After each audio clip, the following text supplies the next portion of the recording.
And welcome to my channel study with Deepali. तो आज हम पढ़ेंगे finding out about the past. तो हमने पिछले वीडियो में पढ़ा था names of the lands and why do people travel nowadays. आज हम पढ़ेंगे finding out about the lands के past. Finding out about the past के बारे में हमें पास्ट कैसे फाइंड आउट करना है। The several things ways of finding out about the past. One is to search for and reading books that were written long ago. These are called manuscript because they were written by hands. मतलब ऐसे बहुत सारी चीज़ें, बहुत सारे things हैं जिससे हम लोग फाइंड आउट कर सकते हैं पास्ट के बारे में। तो जैसे हम सर्च कर सकते हैं बुक्स में, कॉइन्स में। हम लोग जो हमारे जो पास्ट के बारे में आर्कियोलॉजिस्ट को, हिस्टोरियंस को मिलते हैं, प्रूफ मिलते हैं, तो उससे भी फाइंड आउट कर सकते हैं हम। तो ऐसा कुछ नहीं है कि हम लोग को पास्ट के बारे में कुछ पता नहीं है, सब पता है। और लोगों के पास पहले लिखने के लिए पेन नहीं होती थी, तो उन लोग क्या करते थे, पेन पेंसिल ऐसे तो होती थी नहीं, तो उन लोग क्या करते थे, हाथ से लिखते थे। और हाथ से कैसे, उनके हैंड से, रिटन बाय हैंड। और उसे क्या बोलते हैं नाम, मैन्यूस्क्रिप्ट। तो मैन्यूस्क्रिप्ट जो होता था वो लैटिन वर्ड से आया है, मेन्यू मीनिंग हैंड, मतलब हैंड होता है उसका meaning. These were usually written on a palm leaf और specially prepared bark of a tree known as a birch. मतलब जो ये है वो पाम लीफ पे लिखा था यूजुअली, और वो जो प्रिपेयर हुआ है बार्क ऑफ जो ट्री का बार्क होता है ना, उस पर उसे हम बोलते हैं बिर्च, या तो उससे लिखा है जो भी हिमालय में ग्रो होता है। Over the years many manuscripts were eaten away by insects. जो बार्क था तो वो जो बहुत सारे मैन्यूस्क्रिप्ट जो इंसेक्ट्स खा लेते थे, इंसेक्ट्स ही खा लेते थे। Some were destroy but many have survive. मतलब कोई मैन्यूस्क्रिप्ट डिस्ट्रॉय हो गए और कोई अभी तक बचे हैं। Often preserved in temples and monasteries maybe है। These books deal with all kinds of subjects, religious beliefs and practices। मतलब ये जो बुक्स है ये सारी काइंड की सब्जेक्ट्स बताती है। जैसे सब्जेक्ट में साइंस, हिंदी, ये सब कुछ सब्जेक्ट में। रिलीजियस मतलब पीपल का रिलीजियस बिलीव्स, उनके कल्चरल, उनके प्रैक्टिसेस, ये सब कुछ बताती है हमें। The lives of Kings, medicine and science. जो किंग के लाइव होता था, उनका मेडिसिन होता था, उनका साइंस ऐसा होता था। तो besides there were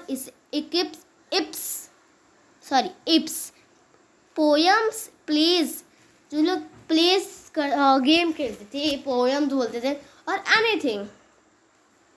anything many of this were written in Sanskrit. मतलब ज़्यादातर तो मैन्यूस्क्रिप्ट संस्कृत में या तो प्राकृत में लिखे थे। मतलब ज़्यादातर मैन्यूस्क्रिप्ट जो संस्कृत में लिखे थे और जो भी बचे हैं वो सारे प्राकृत में लिखे थे। Languages use by ordinary people. जो लैंग्वेजेस होते थे वो ऑर्डिनरी पीपल लिखते थे। And Tamil also. We can also study inscription. हम इंस्क्रिप्शन भी स्टडी कर सकते हैं। Inscription these are writings on relatively hard surfaces such a stone और मेटल। मतलब जो इंस्क्रिप्शन मतलब क्या होता है, इंस्क्रिप्शन मतलब जो हार्ड सरफेस पे लिखा था। मैन्यूस्क्रिप्ट में ऐसा कुछ नहीं है कि soft surface and hard surface, ऐसा नहीं है। मैन्यूस्क्रिप्ट पे हाथ से लिखना होता है, उसे बोलते हैं, हैंड से लिखना होता है, उसे बोलते हैं मैन्यूस्क्रिप्ट। बट जो इंस्क्रिप्शन होता है वो हाथ से लिखते हैं एंड वो एकदम हार्ड सरफेस पे। हार्ड सरफेस मीन्स स्टोन पे और मेटल पे, ऐसी चीज़ों पे लिखना पड़ता था। Sometimes king got their orders inscribed so that people could see। मतलब जो किंग होते थे वो ऑर्डर देते थे, उनको इंस्क्रिप्शन जैसे लिखना पड़ता था, इंस्क्रिप्शन से लिखते थे उन लोग। और जो किंग का रीड भी करना पड़ता था, और जो किंग के जो ऑर्डर्स थे वो रीड एंड ओबे करना, फॉलो भी करने पड़ते थे। Then there are other kinds of inscription as well where men and women। मतलब जो ऐसे बहुत सारे इंस्क्रिप्शंस हैं जो रिकॉर्ड किए हैं, और मतलब रिकॉर्ड मतलब अभी तक है, मैन और वुमेन ने बचाए हैं, मतलब रिकॉर्ड किए रखे हैं। Including Kings and queen's, recorded what they did. मैंने बोला ना, उन्होंने अभी तक रखा है। रिकॉर्डेड मीन्स तो उन्होंने क्या किया था वो अभी तक रिकॉर्ड है। For example kings often keep record of victories in battle. जो किंग होते थे वो बैटल के रिकॉर्ड करते थे often. Can you think of the advantages of the writing on a hard surface and what can be have been the difficulties. अब आप सोचो, अगर अभी आप पेन से लिखते हो और बुक पे लिखते हो, एकदम सॉफ्ट सरफेस पे लिखते हो, एकदम फास्ट फास्ट लिख देते हो। बट पहले जब अगर आप सोचो कि इंस्क्रिप्शन से हैंड से कैसे लिखा जाता था, मैन्युस्क्रिप्ट कैसे लिखे जाते थे हैंड से, कितनी डिफिकल्टी आती होगी, कितनी डिफिकल्टी आती होगी लिखने में। अभी तो पेन है, पेंसिल है, तो हम लोग उसे फास्ट फास्ट पेज पे लिख सकते। पहले पेज भी नहीं था, कितनी डिफिकल्टीज आएगी।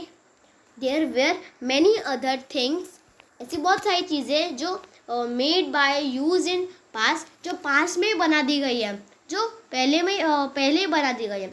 Those who study these objects are called archaeologist. मतलब जो इनके पास्ट के बारे में जो हिस्ट्री ज़्यादा पढ़ता है, जो आर्कियोलॉजिस्ट, उन्हें आर्कियोलॉजिस्ट बोलते हैं।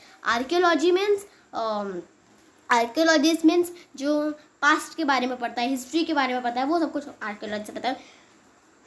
They study the remains of buildings made of stone and brick, वो पेंटिंग एंड स्कल्पचर। मतलब उन लोग बिल्डिंग के स्टोन्स, ब्रिक्स, पेंटिंग, स्कल्पचर के बारे में बताते हैं, remains.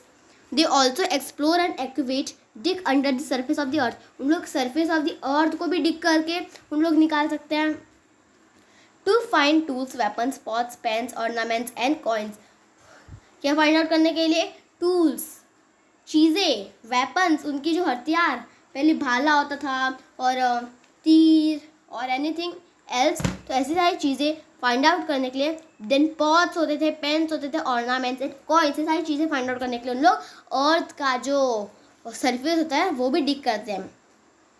Some of these objects may be made of stone. ऐसे बहुत सारे, ऐसे कोई मेड ऑफ स्टोन, कोई स्टोन के भी बनाते हैं। अदर्स ऑफ बोन के भी, बेक्ड क्ले और metal. Objects that are made of hard imperishable substances usually survive for a long times. मतलब जो हार्ड सरफेस है, अगर आप अब समझो पेज पे लिख रहे हो और पेन से लिख रहे हो और पेंसिल से लिख रहे हो, पेंसिल से तो इरेजर से मिट जाएगा, तो वो तो मिल जाएगा। बट जो इंस्क्रिप्शन और मैन्युस्क्रिप्ट होता था वो जल्दी मिटता नहीं था, बहुत लॉन्ग टाइम तक रहता था। क्यों? क्योंकि वो हैंड से लिखा गया। तो हैंड से कोई रबर से मिटा तो भी कुछ नहीं होगा, इरेजर से कुछ नहीं होगा, कुछ भी। Archaeologist also look at for the bones of animals, birds and fish. तो आर्कियोलॉजिस्ट जो बोन्स के बारे में देखा था, एनिमल्स के बोन्स, फिशेस के बोन्स, बर्ड्स के बोन्स। तो ये देखो, ये पॉट्स है, ये पॉट है, और जो पहले के ज़माने में ऐसे कॉइन्स होते थे, ये कॉइन्स है, ऐसे स्क्वायर कॉइन्स है, तो ऐसे कॉइन्स होते थे पहले के ज़माने में, और ये पॉट्स मिला है आर्कियोलॉजिस्ट को। Then to find out what people ate in the past. तो क्या फाइंड आउट करने के लिए, पीपल क्या खाते थे पास्ट में। प्लांट रिमेन सर्वाइव फार मोर रेयरली। मतलब जो प्लांट होते थे वो सर्वाइव करते थे बहुत सारे दिनों तक। If seeds of grain of और pieces of wood have be burned, they survive in a charred form. मतलब जो पीसीस होते थे वुड के, वो टूट जाते थे और उन लोग एकदम हार्ड होता था। Do you think cloth is found frequently by archaeologist. जो पहले के ज़माने में जो क्लोथ्स पहनते थे लोग, उनको आर्कियोलॉजिस्ट को वो मिलेंगे। येस, ऑब्वियस वे आर्कियोलॉजिस्ट को मिले होंगे क्लोथ्स, क्योंकि वो पास्ट था और पास्ट के बारे में सब कुछ मिला है।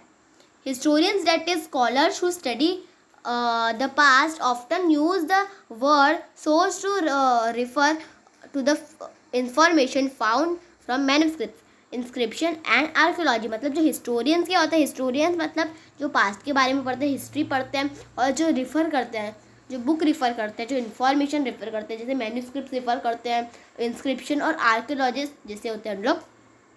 One sources are found learning about the past become an adventure. जो अगर आप पास्ट के बारे में पढ़ो तो एकदम एडवेंचर जैसे दिखेगा, एडवेंचर जैसा लगेगा आपको। एज वेल मतलब एडवेंचरस जगह पे जानी पड़ती है। ऐसा नहीं कि इंडिया में हमारा टाइल्स डिग किया और मिल गया हमें, ऐसा नहीं।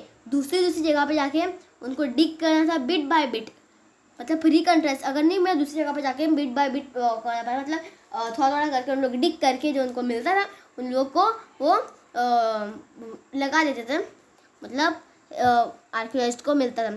सो historians and archaeologist are like detectives who use all these sources like clues to find out about the past। जो हिस्टोरियंस है और आर्कियोलॉजिस्ट है वो डिटेक्टिव है। डिटेक्टिव जैसे मतलब उनको बिना क्लूज को भी कुछ ना बोले तो भी उन लोग जो उनको मिल जाता है, बिकॉज उन्होंने पढ़ाई की है। तो अगर आपको आज का वीडियो अच्छा लगा तो like my video, share my video. You have doubt, so there is comment section. Comment my video and one thing, जो ये है ना ये मैन्युस्क्रिप्ट्स है, ये आधा तमिल में आधा संस्कृत में, ऐसी ये है ना, मैं बताना भूल गई थी। ये जो है ये मैन्युस्क्रिप्ट्स है, ये मैन्युस्क्रिप्ट है, ये जो आपको मैं सर्कल करके दिखाया तो ये मैन्युस्क्रिप्ट है। तो subscribe my channel and bye bye।